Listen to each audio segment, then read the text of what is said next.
Yeah, kia ora everybody. Just to talk what Lisa said, our councillor. Great to see everyone on Saturday night. Hopefully my moonwalk on the Ernest Law bag doesn't invalidate my presentation here. Anyway, Glenn was with me. It was Glenn, so you can blame him. Yeah, Mana Tāhuna. So who are we? My name is Michael Rewi. I'm the Chief Executive, and I helped found Mana Tāhuna back in 2020. We're a kaupapa Māori charitable trust, so we're a non-profit. We work across 5 different PO, so everything from health and social services right through our large environmental team that you can see there. We have a youth hub, a rangatahi hub, just based here in the Toro Apartments, and we're headquartered in Glenda Drive. Yeah. Our taiao crew is why I'm here, and so I'm talking about the diversification of environmental and biodiversity systems, as well as ours as a rōpū, as a team. And so our taiao crew at the moment is 20 FTE. We've got 32 across our trust at Mana Tāhuna, and you can see a bit of their achievements there. To date, since 2021 actually, we weren't planting straight off the bat. We've done 100,000 plus plants, 500 plus pests, 2 large sediment traps out there into Whare Huanui, which is Dalefield.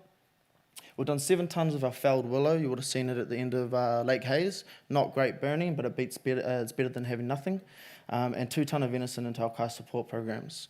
And yeah, just to pick up that line again, that fork in the road. The fork of the road that we've got to now is that we're a non-profit, predominantly funded by government funding. How do we diversify that, and where are we going to go to from here? Obviously, 20 FTE is a big operating budget for me to have to try and cover. Stuff like the cyclones and global warming, funnily enough, and new government really impact what non-profits like our friends at Waiwanaka, our friends at Southern Lake Sanctuary, and we're really facing down the barrel of a gun right now as our funding really just comes to an end.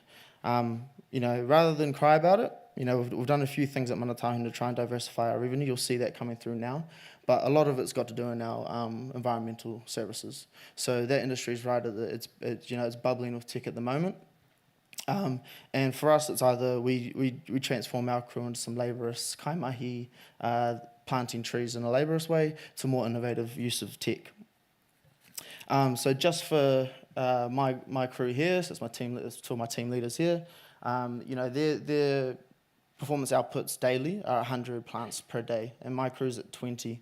So for us to do a hectare of land, it would take roughly about 2 weeks for all that crew out there doing it. This isn't our device, but it's very similar to one. We just got it off of stock last night, so I could give Ren a bit of context for my talk. But this is what innovation would look like, is looking like to us, and this is where we're trying to go with it. So this drone releases 20,000 seed pods, which will then go into the ground. And the issue we're having at the moment, the R&D that we're doing right now, is whether that will germinate and take in our region down here. So we're doing R&D currently in Gibbston, over the hill in Hawea. We'll go down to Glenorchy. Leslie's just offered up to take this down there.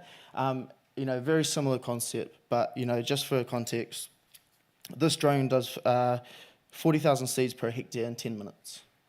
So I'm not trying to get rid of our staff, but we're trying to innovate and be at that forefront of innovation in our services.